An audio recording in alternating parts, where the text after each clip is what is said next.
Hello, everyone. This is Richard from Georgia, and as you can see, I'm a huge Florida State fan. In fact, I'm a Florida State graduate, class of 1997, and as you can see, a former member of the world-renowned Florida State University Marching Chiefs, the world's largest collegiate marching band, and by far the best marching band in the world.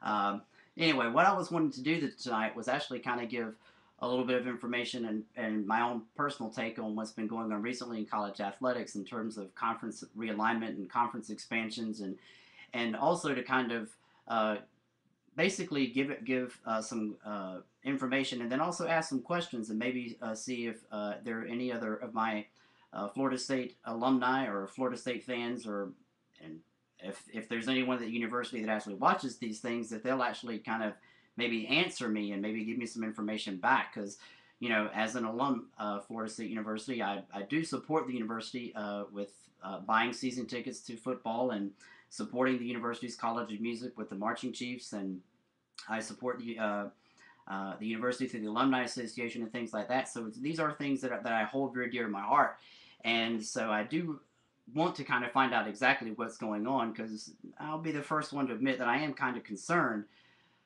with the latest developments and things. Uh, First of all, just so that I can give this a little bit background of information, I was at the Florida State Oklahoma game this past September in 2011, and while I was down there, I have to say that that was the first time in a long time that I was actually able to see the and feel the energy down there in Tallahassee for that particular weekend, for that football game, with Oklahoma being ranked number one and Florida State being ranked number five. And yeah, we may have been a little overranked at that point, um, but regardless of that, there was still that electric energy there that Tallahassee had been missing for so many years, since Florida State started its yearly decline into football oblivion after the 2000 season. But basically, I mean, it was just, there was so much energy, and the city was alive, and I mean, and ESPN Game Day was there, and there was just so much electric energy there that it really reminded me of the way things were when I was a student there at Florida State back from '93 to '97. And so it was something that I really think that the people there really truly missed. And I will say that the night before the game, I was sitting in my hotel room in Tallahassee, and I was watching the local news, and I heard one of the news anchors make a statement that on average, uh, that on an average weekend for Florida State football games, that Florida State generally brings in an additional $5 million in local revenue to the local restaurants, hotels, malls, and all that bunch of stuff. So I mean, Florida State does bring a lot of money to Tallahassee.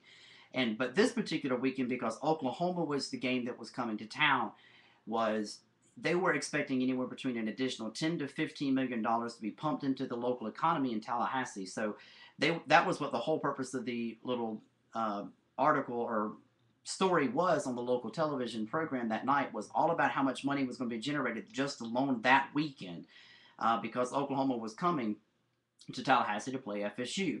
So I kind of felt good in that I was actually helping support the local economy that helped support me so many years ago when I was a student there. And it kind of felt good to know that Florida State was doing something good, you know. And so, I mean, just giving that little bit of feedback back, for you. But I must say that the very next day was a day that changed for me, because when I got up the next morning and I left my hotel and I went to the university, actually, even though the kickoff didn't start till like 8 o'clock that night, I went to the university about 9 o'clock in the morning, because I knew I needed to get there quite early to get a parking spot. But uh, it was that particular morning that ESPN ran the story that the ACC had announced they were expanding to 14 teams and bringing in Syracuse and Pittsburgh. And I'll never forget it as long as I live, because I was actually sitting in the Circle K right next to Bill's bookstore across the street from the College of Music. And I was sitting there eating breakfast, and I happened to be watching the little television they have in there, and I saw that go across the screen, and I just about dropped my donut, because I was like, I know I didn't see that, because just previously, like a week or so before that, I read an article that our athletic director had made a statement that Florida State was forming an athletics realignment or conference realignment committee uh, to look into possibly joining the SEC, which I was praying to God that we would actually do, because I knew that Texas A&M was coming to the SEC at some point. So I was hoping that if the SEC went to 14 teams, that they would take Florida State to balance out the divisions East and West. And I was like, it'd be a perfect fit because FSU should have been in the SEC all along, but for whatever reason, before I even got to Florida State as a student, they decided not to, but that's before my time, so it's not my problem. But when I saw that go across the screen, I was like, are you kidding me? I really don't believe that that's what just happened, that we raided the Big East again. And I mean, when we raided the Big East, a couple of years ago and picked up Miami, Virginia Tech, and Boston College, I think we got all that we could possibly get out of the Big East that was worth getting. I mean, we left the crap there, and that's the reason why it stayed there. So if you're going to raid anything, I mean, I guess the ACC should have just realized that there's nothing else to get. There's nowhere else to go. But nonetheless, we went and picked up these two pathetic teams. And then on top of that, my university's president had the great and glorious, responsibility of announcing it to the entire world. So I wasn't really happy to know that my president is the one that, I don't know if he was asked or if he chose to, but he's the one that said, hey, I'll announce to everybody, yeah, we're bringing on Pittsburgh and Syracuse.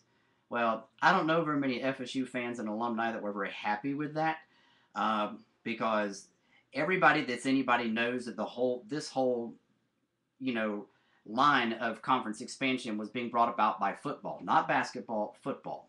I mean, Texas A&M was leaving the Big 12 because of football, not because of basketball. It's all about the money, and they're trying to jump ship from a sinking conference and actually come over to a conference that's making money because of football. And it's all about recruiting and all of that bunch of stuff. I understand that. So what do? We go pick up Pennsylvania and New York.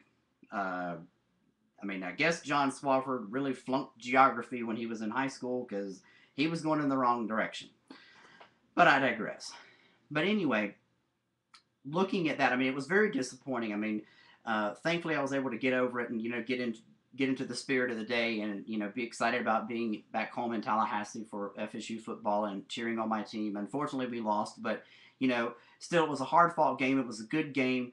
And it still had that FSU electricity, that Seminole electricity. It was really that electric Seminole spirit that FSU had for so many years when I was a student there. So fast forward a couple of months, and we finally settle things down, and the SEC goes off and picks up Missouri for whatever reason, because they want some markets like who lives in Missouri. But anyway, so they go off and pick them up. And of course, they figure out their problems. We have Pittsburgh and Syracuse now. They got Texas A&M and Missouri, so we're all fine and dandy. Well, after bowl season comes and goes, there's all this hoopla going on about FSU and Clemson going to the Big 12. And of course, at first I was like, well, that might be a good idea, but I really don't think that's going to happen because both President Barron and the president of Clemson University have made a very firm statement that they are deeply committed to the ACC and that they have no plans to move anywhere because they like being with the ACC, because apparently the ACC is not only an athletic conference, but it's an academic conference, and you get more money when you're associated with it, which, like I said, I'm thinking about this more as a fan and an alumni and not as a university administrator, so I don't know what goes on in those budget meetings. I have to admit that I'm totally ignorant when it comes to that. But I have to ask this question, and hopefully somebody can answer it for me, is what exactly is going on there? Because I've always been under the assumption that, if I'm going to donate money to a university for research or what have you, one of the questions that pops up into my mind is not, well, is it an SEC school or an ACC school? I really don't think that that's something that a major donor is going, or a major person is going to give money to research is going to ask. I'm a Florida State alum, and I'm very proud to be a Seminole, and I'm very proud to be an FSU alum, but let's face it, if you're going to donate money to medical research, don't give it to Florida State's College of Medicine, because it's not as good as UF. I'll be the first one to admit that. Send it to the Shriners Hospital over in Gainesville. It's a lot better. However, If you're going to donate money to educational research, don't give it to UF. Their education department sucks. Give it to the Stone Building over at Florida State University. That's what Florida State was. It was a teachers' college. So I mean, that's where you give your money if you're going to, if you want research and education, or if you want to donate money to the music department, don't give it to UF because they have a department of music. Florida State has a college of music. You know, I don't really think that it's relevant if it's an ACC school or an SEC school. And since I graduated from FSU, I don't think that my diploma is worth more than someone who graduated from Alabama or someone who graduated from LSU because they happen to go to a more athletic conference. I don't think I'm any better than they are. So that whole argument just doesn't make sense to me. So I'm hoping that somebody out there can maybe explain to me what all this is about. What's the big deal? So that's first question. Second thing, I happen to be reading, doing a Google search and things like that. So I kind of keep up with what's going on with this whole thing about Big 12 and FSU and Clemson and all that bunch of stuff, and the gentleman's agreement for SEC schools not letting us in and all that bunch of stuff. So I'm well aware of all that mess. But I came across this thing that actually said that Florida State University was $8 million in the hole in the athletic department. And I was like, whoa, wait a minute. I did not see that one coming anywhere. I knew that the University of Maryland was having financial difficulties, and this particular article, it was from the USA Today, they were reporting that they basically listed all of the major universities in the entire country and basically how much money their athletic departments were generating. And it did indeed show that the University of Maryland had a $13 million deficit in the athletic department, but sure enough, there was this negative $8 million sitting in there next to Florida State University, and I was flabbergasted by that. But, I mean, I kind of knew that attendance was down across the ACC because, let's just face it, the ACC as a whole sucks when it comes to football, but I didn't think it sucked that bad. I mean, I didn't think that, the ACC's, former premier football school had suffered that bad under the last few years of Bobby Bowden that it had gone downhill so bad and so quickly. So I was very unhappy to learn that Florida State was $8 million in the hole. So I'm wondering if someone can kind of explain to me, is that an accurate, reflection? I mean, is Florida State University running a negative balance in terms of athletics and $8 million in the hole? And if that particular report is true, that Florida State's running an $8 million deficit, then there's one university in the ACC, one university that's running a positive cash flow, and that's Virginia Tech. And Virginia Tech basically brought in a little under $1 million. I think it was like $960,000 positive profit. And that was the only university in the entire Atlantic Coast Conference that made any money. Well, I'll say public university, because they didn't list any of the private universities like Boston College, Duke, and Wake Forest. They didn't list any of their incomes, but they did put all the public universities, so I cannot say definitively that's true. But based upon the public schools, yes, that was the only university that brought in any money. But on the SEC side, you had Alabama that brought in like $26 million, and the University of Florida had like a $6 million profit or something like that. So, but there were several universities in the SEC that had, a couple of $1 million in profit.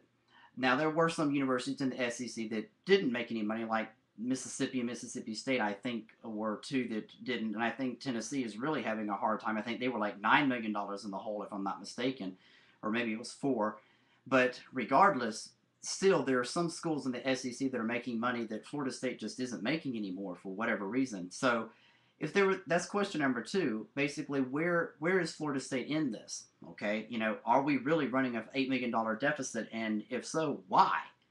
Is it because we're not filling up the seats? And if that is the case, then this is something that President Barron needs to look at. I've just given you 2 particular facts of information that, if you look at that one particular night back in September when Oklahoma was coming to town, there's a reason why you sold out Doak Campbell Stadium. That's the reason why you had people standing outside Doak Campbell Stadium saying, buying tickets, for $5, 6, 7, $8,000, you know, just on the street, just so they could get in the door, because that's what they wanted to see. They want to see real schools play. I mean, no one's going to pay $8,000 for a ticket to go see Florida State and Wake Forest. I'm sorry, they're not even going to pay that for basketball. Okay, I mean, let's just be honest with that. But they'll pay that to see Oklahoma and Florida State play. You could have that type of atmosphere week in and week out in Tallahassee if you were in a conference like the SEC. I mean, people will come to Tallahassee to watch FSU play, Alabama, Auburn, LSU, Georgia, Kentucky. They will come to Tallahassee to watch those premier games. They don't want to watch Florida State play Duke. I mean, who wants to watch Florida State play Duke in football? Who wants to watch Duke play football at all? Except for Duke people. I mean, give them something to do to get them out of the library for a few hours, But other than that, I mean, I don't understand exactly how. I mean, am I the only person in the country that sees that? Am I the only person that's a Florida State fan or alum? I mean, am I thinking about this wrong? So if someone can help me, I'd greatly appreciate it, because I want to know. The other thing is, if we are running an $8 million deficit, I did further research to find this out on my own. And I actually did research to figure out the distances between Tallahassee and SEC schools and ACC schools and even Big 12 schools, just to figure out on my own, what exactly is going on. And just to give you a little bit of information, I'll give this to you. In terms of distances from Tallahassee to these local towns, or to these other towns and cities where these universities are located, this is the information for you. Florida State University is closer to let's start with this. The closest ACC school to Florida State University is Georgia Tech. Georgia Tech is 268 miles from Tallahassee. However, there are two SEC schools that are actually closer to Tallahassee than Georgia Tech, and that's University of Florida and Auburn. The next closest ACC school to FSU after Georgia Tech is Clemson. Clemson is 387 miles from Tallahassee. But there are 3 additional SEC schools that are between the distances of Georgia Tech and Clemson. That's UGA, Alabama, and South Carolina. The next closest ACC, the next closest ACC university is the University of Miami, and that's 480 miles from Tallahassee. There are 2 additional SEC schools that are between Clemson and Miami. The next closest ACC university after Miami is Wake Forest, and that's 540 miles. The University of Mississippi, Tennessee, and Vanderbilt are all closer to Florida State than Wake Forest. So if you've been keeping track, there are 10 universities in the SEC that are within 500 miles of Florida State University. There's only 14 teams in the SEC starting next year. That means there's 4 other teams out there that are beyond 500 miles, just using basic math, okay? But we've only mentioned 3 ACC schools, and we've also gone to 14 teams. Now, granted, there's a whole little conglomerate of universities that are within 650 miles because they're all located in the capital of North Carolina or, in the state of Virginia. But regardless of that, if we're running an $8 million deficit, I would assume that travel would be a problem. But apparently no one else is thinking about that. So, continuing on with the traveling thing, the next closest university after Miami is Wake Forest, then NC State, Virginia Tech, Duke, and UNC Chapel Hill. Those are all with 540 to 643 miles away from Tallahassee. Kentucky is 648 miles. Virginia is 731 miles. Texas A&M is 776 miles away from Tallahassee. The first Big 12 school you get is West Virginia at 834 miles, followed by another SEC school, Arkansas, at 850. So within 850 miles, you get every single university in the SEC except for one, and that's Missouri, and they're 921 miles away.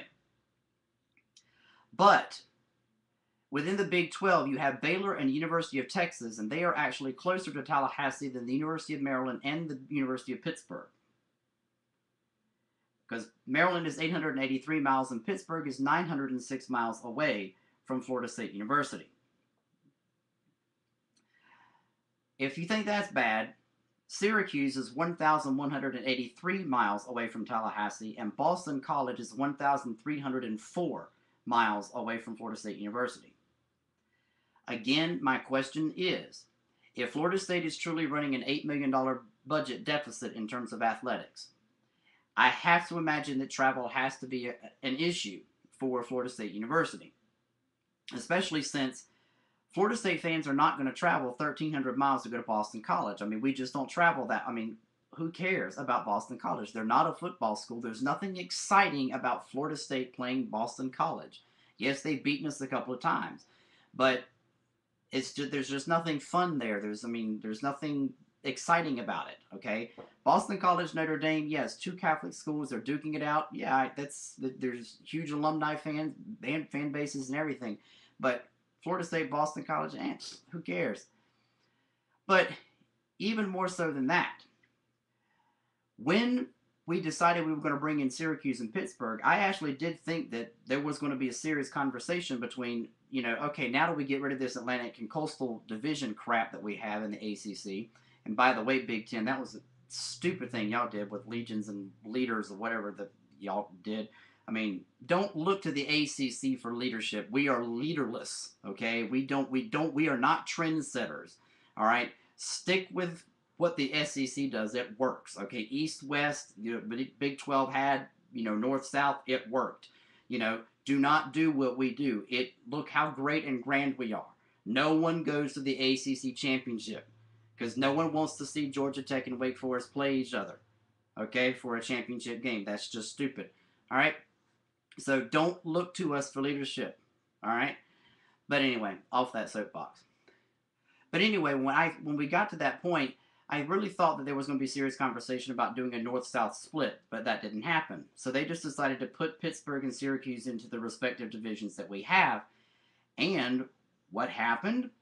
They put Syracuse in the same division as Florida State. Now, I just want to point this out to President Barron and the university leadership at Florida State University that the two universities that are furthest away from Florida State University are Boston College and Syracuse at 1,304 miles and 1,183 miles.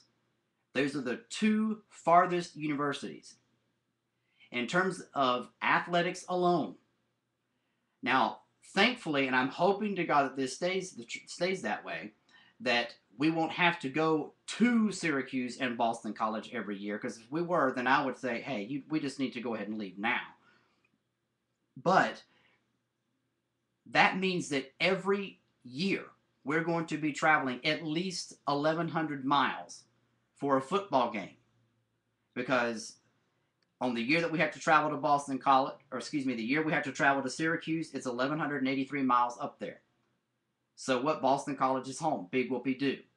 Because next year, Syracuse is going to be home, and we're going to have to travel to Boston College. That's 1,304 miles. And if football's not traveling up there, basketball's going to have to travel up there.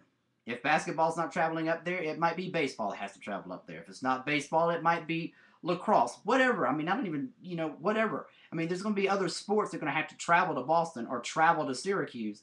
But travel budget must not be a problem at Florida State. So I don't understand where this $8 million deficit is coming from. Or if there is this $8 million deficit, why did President Barron think it was a good idea to invite these universities and accept these universities in if he's not looking out for the better interest? I mean, is he talking to Mike Slive? Is he asking if there's a gentleman's agreement? Is he talking to the university president at UF saying, hey, can you squeeze us in maybe? Me and Clemson will come in with a package deal, whatever. I don't know. But just another, figure fact for you. The average trip for ACC schools for us at Florida State University is 708.53 miles. If we were an SEC school, the average trip for us to play in the SEC would be 486 miles. And if we were to actually go to the Big 12, with the current Big 12, including West Virginia and TCU, if those, if we were to join that conference, the average trip for us playing in Big 12 schools would be 1,009 miles, which is actually still lower than traveling to Boston College. So FSU and the ACC is in a division where they play the two schools that are the farthest away, Boston College and Syracuse. And within division play, within just our division, the average distance from Florida State to the other universities in our division is 818 miles. That is almost a little less than twice as much as the entire SEC, and that includes Missouri. If FSU were in the SEC and assigned to the East along with Clemson, the average distance would be 401 miles. So I guess that's my third question is, if there's this $8 million deficit, why is Florida State University still in the ACC? Is it really because of academics? Does the SEC really not want us? Is there not a push for us to go? What's wrong with the revenue system? So I guess I've given you guys something to really think about. So I look forward to anybody giving me some kind of feedback and letting me know if there's anybody at Florida State in the university administration that actually watches these things or hears these things or knows anyone. Feel free to say something. Let me know. I'll be the first one to admit I have not purchased my season tickets for football yet because I just don't see the need to it as of right now because I'm still a little miffed. But we'll see how things go economically for me as well. But anyway, I look forward to any kind of feedback that you guys have, and hopefully someone out there can answer my questions. Thanks.